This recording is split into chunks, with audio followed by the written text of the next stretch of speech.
매일 성경 묵상을 돕는 해설 가이드입니다. 안녕하세요. 묵상 코치입니다. 함께 읽고 나눈 말씀은 요한복음 1장 1절에서 18절까지 말씀입니다. 사도 요한이 예수님에 대한 이야기를 시작합니다.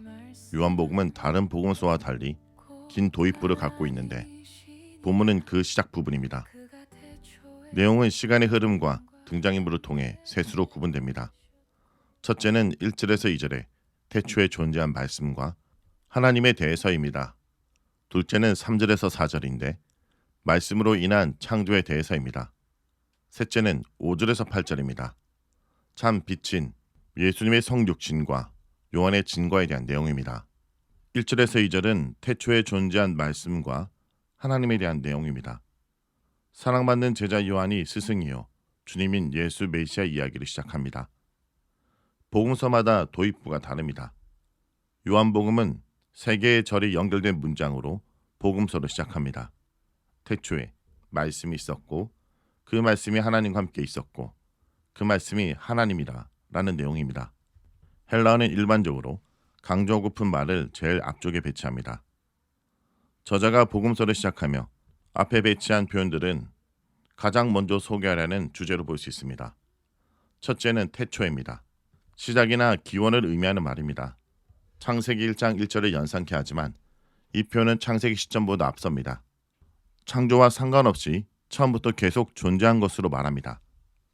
예수님은 비록 인간의 몸으로 이 땅에 왔지만 피조물이 아닙니다. 창조 이전과 이후 모든 과정에 함께했고 특별한 일을 위해 이 땅에 보내졌습니다. 둘째는 말씀 로고스입니다.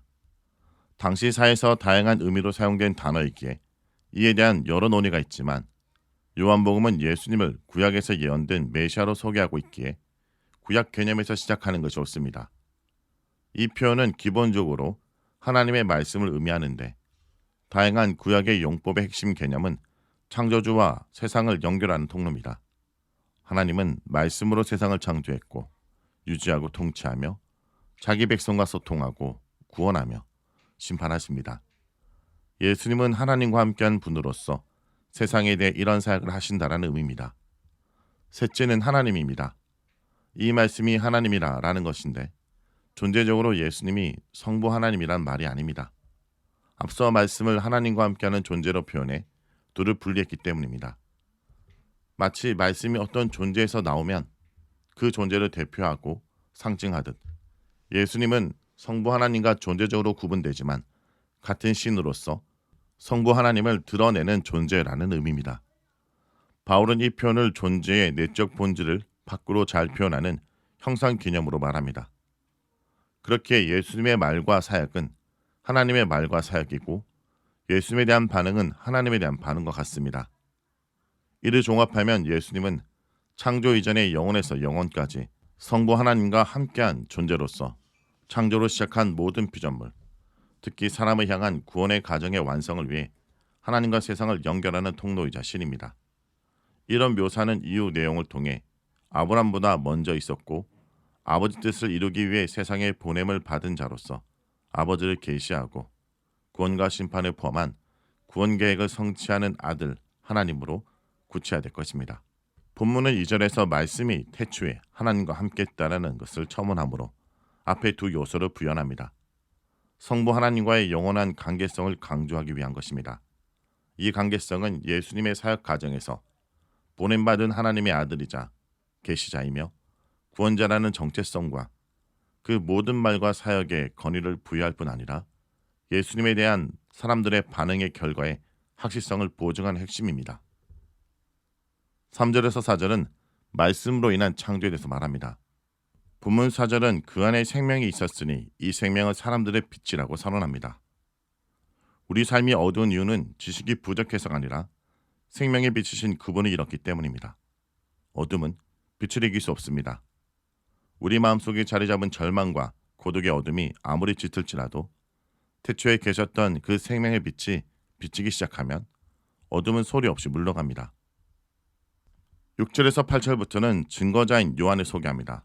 요한은 하나님으로부터 보냄받은 자입니다. 이후 예수께서 자기 정체성을 설명할 때 사용한 것과 같은 표현입니다. 구원의 과정의 최종 주체가 하나님이며 요한과 예수님의 사역이 별개가 아님을 보여줍니다. 그리고 요한의 증언 사역입니다. 증언은 이후 정체성과 사역의 정당성에 대해 예수님과 유대인들이 벌이는 논쟁 주제 중 하나입니다. 무엇보다 중요한 것은 요한은 빛이 아닙니다. 본문은 이 표현을 반복하고 증언이란 단어를 3번 사용해 증거하는 자로서 요한의 사역을 분명히 합니다. 9절에서 18절은 요한의 예수님 이야기의 서론의 두 번째 부분으로 빛이 세상에 왔다는 사절의 내용과 연결해 그 이후 과정을 소개합니다. 등장인물과 관련해 크게 9절에서 13절과 14절에서 18절을 구분할 수 있습니다. 9절에서 13절은 빛이 세상에 임한 것과 빛에 대한 사람들의 부정적인 반응과 긍정적인 반응으로 구분됩니다. 14절에서 18절은 우리와 관련한 예수님의 정체성을 소개하는 부분으로 성육신과 결과로 구분할 수 있습니다. 6절에서 8절의 요한의 증거 이후 예수님의 사역으로 시점이 이동합니다. 세상에 와서 모든 사람에게 비추는 참빛이 있었다 말합니다. 상징 언어로서 예수님에 대한 세 요소를 담고 있습니다. 첫째는 예수님의 정체성입니다. 참 빛으로 소개합니다. 둘째, 예수님이 이 땅에 태어나 존재한 성육신이라는 것입니다. 저자는 세상 안으로 왔다라고 기술합니다. 셋째, 이 땅에서 예수님의 사역입니다. 저자는 빛을 비추는 것으로 표현합니다. 이런 그림 언어 내용을 이해하려면 두 가지 배경을 고려해야 됩니다. 하나는 빛과 어둠이라는 두 영역의 충돌입니다. 서로 양립할 수 없는 두 영적 통치 영역을 배경으로 하나님의 통치 영역의 주인인 예수님이 자신을 거절하는 세상의 통치 안으로 들어와 존재하고 사역했다는 말입니다. 또 다른 배경은 창조와 새 창조의 연결입니다. 창세기의 창조 과정은 어둠과 혼돈으로 가득 찬 공간에 빛을 체험으로 질서를 시작하고 그것을 바탕으로 존재와 생명을 창조했습니다. 마찬가지로 하나님을 거역하는 어두운 세상에 참빛이 온 것은 죄와 죽음이 지배하는 영역에 새로운 창조 과정이 시작되었음을 의미합니다. 이 새로운 창조로 새 생명, 곧 영생이 다시 존재할 것입니다. 이런 두 배경을 고려하면 하나님의 구원 과정은 어둠의 세상을 깨고 새 창조의 문을 여는 것이고 예수님의 사역은 그 과정의 시작임을 말해줍니다. 예수님의 사역에 대한 사람들의 두 반응이 제시됩니다. 첫째는 부정적인 반응입니다. 그가 세상에 있었지만 세상을 알지 못했고 영접하지 않았습니다. 이 표현은 몇 가지 생각거리를 담고 있습니다. 첫째, 예수님과 사람들의 관계입니다. 예수님은 창조 과정에서 성부 하나님과 함께한 창조주입니다. 당연히 존재하는 모든 것의 주인이자 왕이고 사람은 그의 피조물이자 백성입니다. 둘째, 사람들이 예수님을 거절한 이유입니다. 예수님이 창조주이자 왕인 것을 알지 못하기 때문이고 또 알아도 영접하지 않기 때문입니다. 그들이 알던 인간 예수님이 창조주임을 믿기 어려웠을 것입니다. 복음서에서 유대인들이 정체성을 증명할 표적을 요구하는 것은 이런 이유에서입니다. 그렇다면 왜 알아도 받아들이지 않는 것일까요? 선악을 알게 하는 나무 열매와 관련해 뱀이 여자를 유혹한 핵심은 선악 분별의 기준을 하나님에게서 자기에게로 옮기라는 것입니다. 창조주와의 관계 대신 자기만을 중심으로 자기를 하나님 삼아 살라라는 말에 여자는 동의했습니다. 이는 모든 문제의 시작이며 근원적인 죄입니다. 이후 여자는 자신을 신으로 삼는 사고 과정을 통해 하나님 말씀을 거절하고 선악을 알게 하는 나무 열매를 먹었습니다. 예수님 시대 사람들도 표적을 통해 메시아됨을 인식했는데도 자기 중심적인 죄와 그로 인한 제약을 포기하고 싶지 않았기에 예수님을 거절했습니다. 왕을 거절하는 대표적 예는 종교 지도자들이 예수님을 거절하고 로마 황제를 왕으로 인정하는 장면입니다. 그래서 예수님은 십자가에 죽으셨습니다. 예수님의 사역에 대한 두 번째 반응으로서 그를 영접하는 긍정적인 응답입니다. 예수님의 이름을 믿는 자들은 하나님의 자녀가 되는 권세를 받는데 인간적인 방법이 아닌 하나님에 의해 그렇게 된다 말합니다. 이런 내용을 이해를 위한 세 가지 질문이 있습니다. 첫째, 예수님을 믿는 것은 무엇일까요? 본문에는 그 설명이 없지만 10절과 11절을 연결하면 자기 중심성의 죄를 버리고 예수님과 하나님을 창조주와 왕으로 인정하는 가정을 담고 있다 볼 수 있습니다. 단순히 직접 동의를 넘어 관계의 초점과 지향성을 바꾸는 전인격적인 과정입니다. 그러면 둘째, 왜 믿음의 결과를 하나님 자녀가 되는 것으로 말할까요? 두 가지가 있습니다. 하나는 예수님의 사역의 결과를 새 언약과 연결하기 위해서입니다. 언약의 핵심은 하나님과의 관계성인데 이스라엘의 불순종 이후 주님은 새 언약을 약속하고 주께로 돌아온 자들을 자녀 삼겠다 말씀하셨습니다. 하나님 자녀가 되는 것은 약속된 새 언약 관계가 예수를 통해 성취되는 말입니다. 또 다른 이유는 창조의 목적의 완성으로 소개하기 위함입니다. 셋째, 그렇다면 왜 사람의 방법으로는 되지 않는가라는 것입니다. 생명과 관련한 하나님의 새 창조 사역이기 때문입니다. 첫 창조 과정에서 사람이 스스로 존재하지 않았듯이 예수님으로 인한 새 창조 과정에서도 사람이 새 생명을 창조하지 못합니다. 오직 주님만 하실 수 있습니다. 결국 예수님을 믿는 것은 사람이 하지만 그 믿음 자체가 구원을 주는 것이 아닙니다. 주의 은혜와 능력으로 새 생명을 얻는 새 창조를 경험하고 새 언약 관계 안에서 주의 자녀로 함께 살게 되는 것입니다. 이제 14절에서 18절은 예수님의 사역의 본질과 결과를 정리합니다. 성육신을 통해 말씀이 우리 가운데 거하는 사건은 구약에서 하나님이 이스라엘 성막 가운데 거하시는 사건을 반영합니다. 출애굽기에서 하나님은 모세에게 자신이 이스라엘 백성 중에 거할 장막을 만들라고 명령하십니다. 따라서 예수님의 성육신이 하나님이 임재하는 성막으로 해석될 수 있습니다. 이런 이유로 예수님의 성육신에 나타난 영광 또한 성막과 성전에 임했던 하나님의 영광을 반영하는 것으로 볼 수 있습니다. 구약에서 하나님의 임재와 계시 때 나타났던 영광은 요한복음에서 예수님의 자기 계시 사건에 등장합니다. 한편 요한복음이 묘사하는 예수님의 성육신 사건은 육신으로 오신 예수님을 부인하는 당시 거짓 가르침들에 대한 중요한 반박의 근거가 될 수 있습니다. 요한 1서에 따르면 당시에 예수님이 육신으로 오신 것을 부인하는 자들이 있었습니다. 이들이 예수님이 실제 육신의 몸으로 있고 성육신한 것이 아니라 단지 육체를 입은 것처럼 보이는 것이라고 했습니다. 그러나 요한 1서는 이들에 대하여 적그리스도라고 하였고 요한복음은 하나님이신 말씀 로고스께서 친히 육신이 되셨다 분명히 밝힙니다. 16절에 은혜 위에 은혜라는 말은 예수님으로 말미암는 충만하고 풍성한 은혜를 뜻합니다. 이는 은혜의 이중적인 충만을 나타냅니다. 16절은 17절과 연결하여 해석해야 합니다. 16절과 17절은 둘 다 왜냐함을 뜻하는 단어로 시작합니다. 이 두 구절은 14절을 설명하는 구절입니다. 다시 말하면 예수님의 성육신을 통해 우리는 은혜와 진리가 충만한 독생자의 영광을 보았습니다. 왜냐하면 우리가 그 충만하심으로부터 은혜 위에 은혜를 받았기 때문입니다. 또 율법은 모세로부터 오고 은혜와 진리는 예수님으로부터 왔기 때문입니다.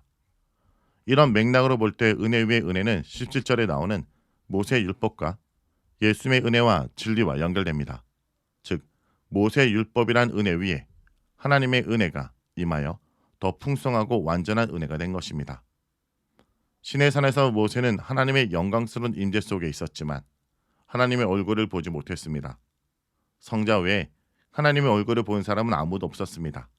그러나 이제 하나님의 독생자는 하나님의 현년으로서 아버지를 나타내셨습니다. 예수님을 본 자는 곧 아버지를 본 것입니다.